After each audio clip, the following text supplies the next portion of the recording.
Good afternoon, everyone. Welcome to lecture 9.2. This lecture is going to finish up our discussion of the executive branch by looking at the federal bureaucracy. So we're going to first kind of define the bureaucracy, different ways of thinking about what the bureaucracy is and what the bureaucracy does. We're going to then talk about the idea of a principal agent problem and how political forces shape and are shaped by the bureaucracy.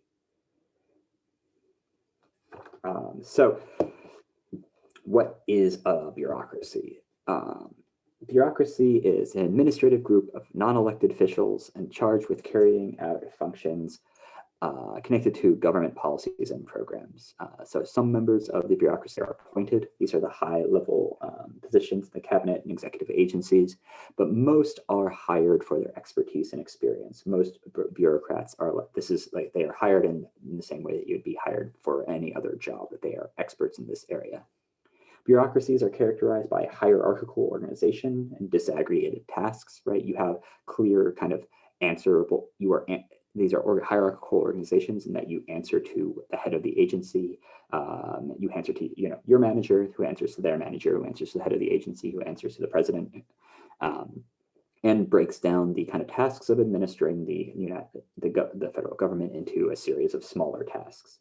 Now we can think of different ways of characterizing what the bureaucracy should be. The Weberian ideal, after the sociologist Max Weber, is that bureaucracies should be apolitical, they should be hierarchical, and they should be governed by formal procedures. That this is what the kind of hallmark of a bureaucracy is that one that can, is that this is a outside of kind of political competition, that these are professionals that are kind of professional civil servants, and that their decisions are governed not by political expediency, but by rules and regulations.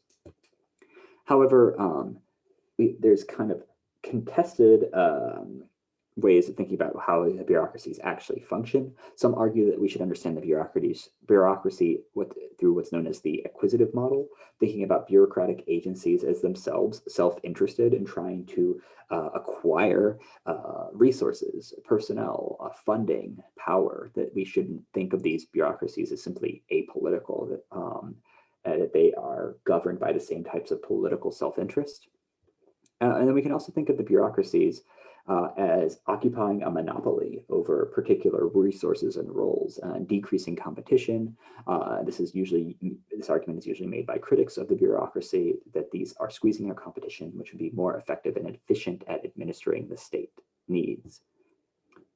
So how did the bureaucracy evolved? In the early days of the United States, it was very small. The original cabinet only had 3 departments: state, war, and treasury. And there was also the public postal service, and that was pretty much it for government employees. And this became, in the early days, the early 19th century, the bureaucracy was governed by the patronage system. As political parties became more prevalent, presidents sought a way to reward party members and voters by giving them positions in the federal government. This became known as the spoils system, especially under President Jackson, in which many high-ranking government jobs were distributed based on party loyalty to reinforce party loyalty. And the bureaucracy then overwent a kind of development over time, especially as the country expanded and became more industrialized. Increased population, urbanization, expanded railroads and telegraph lines, all required more regulation and government action. So we have the inversion of the civil service system, the merit system, through the 1883 Civil Service Reform Act, the Pendleton Act. We'll talk about more detail about this act in just a second, which turned the patronage system into a merit system. But this really becomes kind of realized with President Woodrow Wilson, who was known as the father of public administration. He was a political scientist who wrote the first paper about public administration in 1887, and he wanted to separate public administration from politics. The modern bureaucracy really takes off during the New Deal and Great Society programs in the 30s, 40s, and 60s. Tried to greatly expand the role of the federal government in both regulations and providing social services. And then in the 80s, 90s, and 2000s, conservatives led a backlash against the administrative or regulatory state, trying to slash the budgets and funding for agencies, importing heads of these agencies from the regulated industries themselves. So we're going to talk a little bit more about the idea of the merit-based civil service. And this was created by the Pendleton Act of 1883.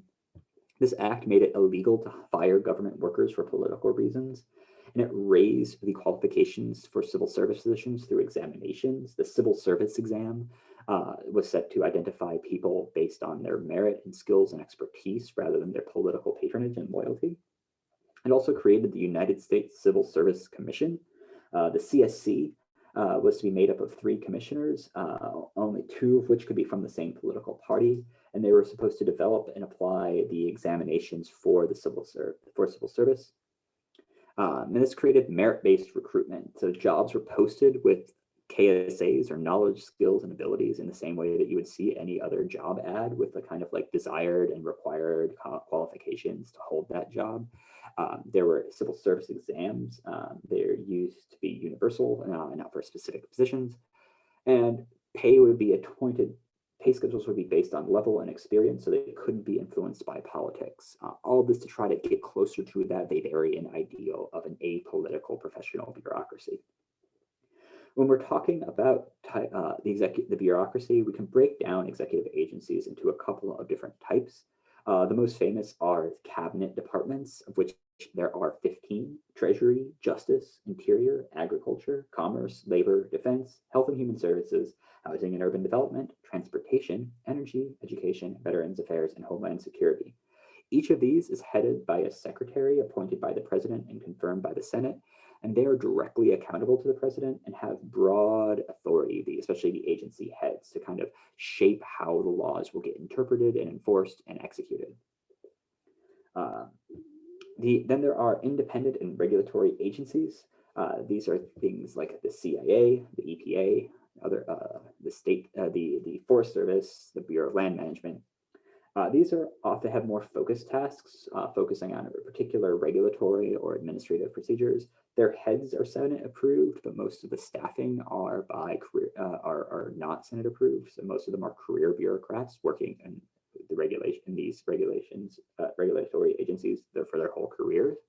So these are going to be the specific agencies that are in charge of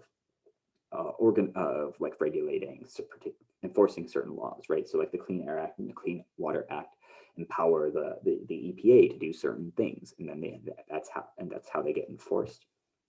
Finally, there are government corporations, things like the Postal Service. These provide services in a quasi-enterprise. They have a board of directors and managers. So to understand kind of the politicization and the politics of the bureaucracy, we need to understand the idea known as a principal-agent relationship. So the principal is someone who wants something done. In this case, it's Congress, and might be the president. And they're going to delegate responsibility and authority to some agent, some executive agency that is going to implement and enforce the law, but they're also going to give discretionary authority as to how the law is going to be implemented and enforced. So why would they delegate this authority? Well, Congress can't do everything. It can't literally enforce the laws it writes. It needs other people to go and make sure that, for example, that the particulate matter standards are being met by single source pollutant sites, or that the funding is, or that the interstate highway system that it is authorized is being built, right? And so, but in addition to delegating this responsibility, they want to give the executive agencies a certain amount of discretion because members of Congress aren't experts on everything. And so you want to create some flexibility for the executive agency on how the law or program is going to be implemented and enforced. Things might change over time. Congress doesn't have time to kind of go through every single detail. And so you want to delegate that specifics to an agent. So you give that agent, the EPA, the Bureau of Land Management, the CIA, the FBI, whomever, this discretionary authority and the ability to implement and enforce that law. However, the executive agency is going to be faced with a series of issues. So the executive agency, because they are experts in this regulatory agents area, are going to have more information and expertise than members of Congress. They are also going to have their own self-interest. They want to maintain their budgets and power and prestige, and they might have conflicting directives. The president might be of a different party than the majority in Congress and direct the agency to act in a particular way, or they might appoint a head of the agency. They might appoint a head to the EPA who is more friendly to the fossil fuel industry, or less friendly to the fossil fuel industry. And so all of this creates what is known as agency slack. All of this is going to create the idea in which the agent is going to kind of drift away further and further away from the principal's original issues, right? They might take this authority and go in one direction that is contrary to what the principal wanted them to do, especially if they are especially if there's division between the president and the Congress over how this law should function and what the scope of that regulatory agency should be. And so this creates a problem in which the principal, in this case Congress, has to find ways to ensure that these executive agencies are doing what they want, that they are doing what is required of them. So let me explore this with an example. So we can get rid of this agency stuff. Okay. In the Clean Water Act of 1972, it grants the authority to the EPA to regulate the discharge into or pollution or alterations, so like changing altering the waters of the United States. The administrator shall, after careful investigation and in coordination with other federal agencies, state water pollution control agencies, et cetera, for preventing, reducing, or eliminating the pollution of the navigable waters and groundwaters, improving the sanitary condition of surface and underground waters. So what are navigable waters? Well, in Section 502 of the Clean Water Act of 1972, the term navigable waters means waters of the United States. What does that mean? Well, according to environmental lawyers, it doesn't actually tell you what they are. Like there's lots of dispute over what types of bodies of water count as waters of the United States that are under the authority of the EPA to regulate pollution into. And this means, and how we define the waters of the United States isn't neutral because it's going to determine the scope of regulatory authority. If we define waters of the United States or navigable waters very narrowly, like only referring to large rivers and lakes, that's going to limit the authority of the EPA. But if we define navigable waters broadly to include pretty much any body of water, that's going to greatly expand the power of the EPA. And so these different EPA interpretations of the EPA have led to court challenges, and they've led to presidential involvement in executive orders reinterpreting and defining what the navigable waters are. So the Obama administration wanted to pass this rule called the Clean Water Rule, which would greatly expand the interpretation of the navigable waters to include streams and creeks and estuaries and other smaller bodies of water. And there was a lot of pushback against this, that basically argued that this would give the EPA the ability to regulate puddles. The EPA pushed back with a public relations campaign saying that, like, no, not regulating puddles, but we are going to be regulating other important bodies of water that can be polluted. In 2018, the Trump administration sought to pass a new definition of the waters of the United States that would narrow the definition of the waters of the United States since the 2015 definition, which expanded the definition of waters of the United States. However, because of the Administrative Procedures Act, all kind of administrative policy changes have to go through a period of public comment and public hearings. And so during the government shutdown of 2018-2019, it actually prevented these public hearings from happening, so they couldn't go into effect. But ultimately in 2020, the Trump administration finalized the rule that would rework the interpretation of the waters of the United States as part of the Trump administration's effort to limit or repeal environmental rules and laws. So again, this is an example of the Clean Water Act empowers the executive agency to do certain things, but the agency is going to be shaped by political directives, by competing political parties, but also by the agency's own self-interest on how they interpret, enforce, and execute this law. So given this discretionary authority and given the fact that you could have this agency slack, we're interested in how the bureaucracy can be oversight of the bureaucracy. Political scientists McCubbins and Schwartz in 1984 described two different models of oversight. Police patrol and fire alarms. The police patrol model is centralized, active, and direct. It kind of involves in kind of constantly overseeing through hearings, kind of constantly looking for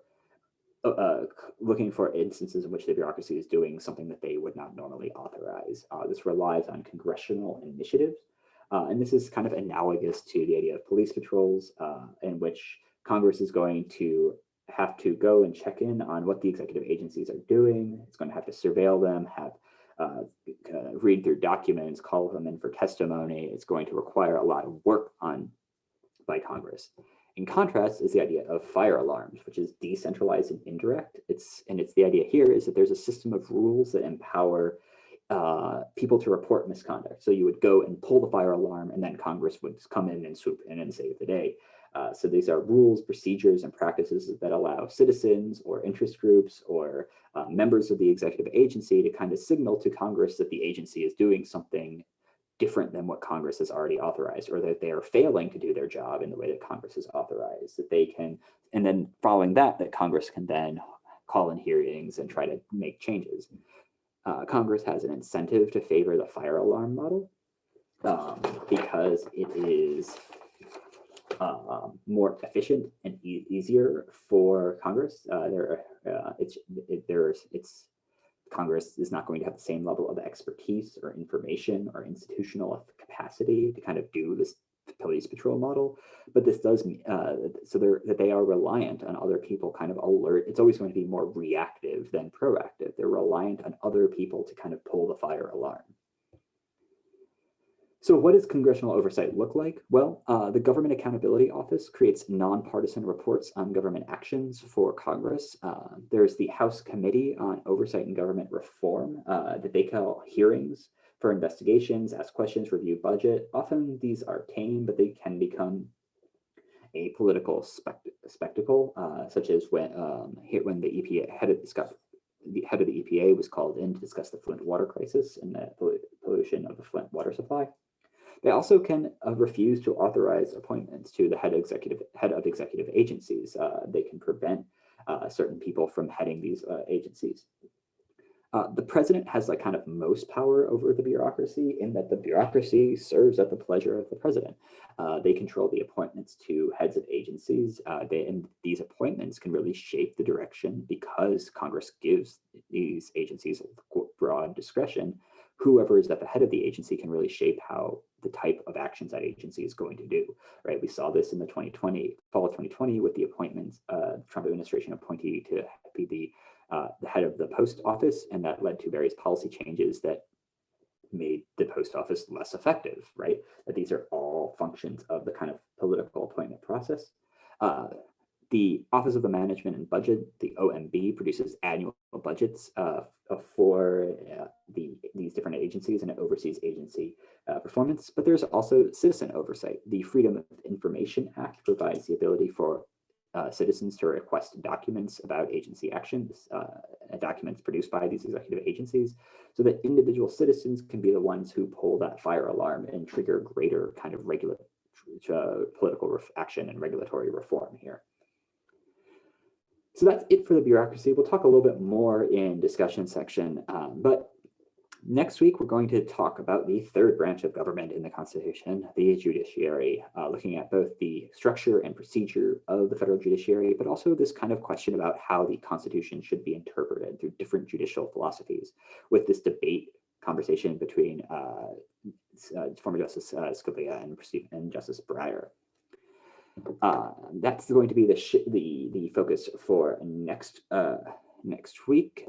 And the minute paper question: describe the principal agent problem in your own words, and try to think of an illustrative example. It doesn't have to be an empirical example from politics. It can be an example, any other kind of example you can think of here that illustrates the principal agent problem.